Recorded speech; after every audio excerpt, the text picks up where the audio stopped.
ভোটের দিনক্ষণ যতই ঘনিয়ে আসছে ততই প্রচারণায় মাঠ দাপিয়ে বেড়াচ্ছে বিএনপি। এরই মধ্যে আসন ভিত্তিক একক প্রার্থী প্রায় চূড়ান্ত করে ফেলেছে দলটি। আওয়ামী লীগ না থাকায় ৬০টি আসন নিয়ে চাপমুক্ত বিএনপি। জয় ঠেকানো অসম্ভব প্রতিপক্ষের। এসব আসনে বিএনপির সিনিয়র ও জনপ্রিয় নেতারা একক প্রার্থী। নেই শরিকদের নিয়ে কোনো ঝামেলা। বিএনপির হাইকমান্ড থেকে ফোন করে অনেক একক প্রার্থীকে নির্বাচনী গণসংযোগে নামার বার্তা দেওয়া হয়েছে। তারা ভোটের মাঠে নেমে পড়েছেন। নানা দিক বিবেচনায় এবার সম্ভাব্য প্রার্থীদের ঐক্যবদ্ধ থাকার উপর বেশি গুরুত্ব দেওয়া হচ্ছে। পাশাপাশি মিত্র ও জোটদের কয়েক শীর্ষ নেতার আসনেও একই কৌশল নেবে দলটি।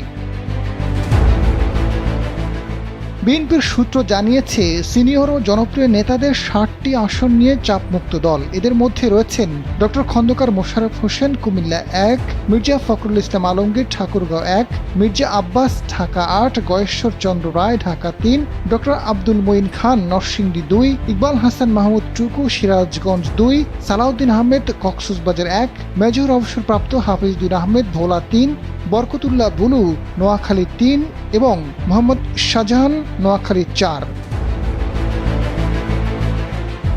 তালিকায় রয়েছেন শহীদুদ্দিন চৌধুরী এনি লক্ষ্মীপুর ৩, মিয়া নুরুদ্দিন অপু শরীয়তপুর ৩, আসাদুল হাবিব দুলু লালমনিরহাট ৩, অনিন্দ ইসলাম অমিত যশোর ৩, রাশিদুজ্জামান মিল্লাত জামালপুর ১, রফিকুল ইসলাম বকুল খুলনা ৩, ব্যারিস্টার কায়সার কামাল নেত্রকোনা ১, মাহমুদ হাসান খান চুয়াডাঙ্গা ২, ফজলুল হক মিলন গাজীপুর ৫, আমিরুল ইসলাম খান আলিম সিরাজগঞ্জ ৫, আমিরুল হক ঢাকা ১৬, লুৎফুজ্জামান বাবর নেত্রকোনা ৪, ব্যারিস্টার মোহাম্মদ নওশাদ জমির পঞ্চগড় ১, সাইফুল ইসলাম ফিরোজ ঝিনাইদহ ৪ সহ অন্তত ৬০টি আসন।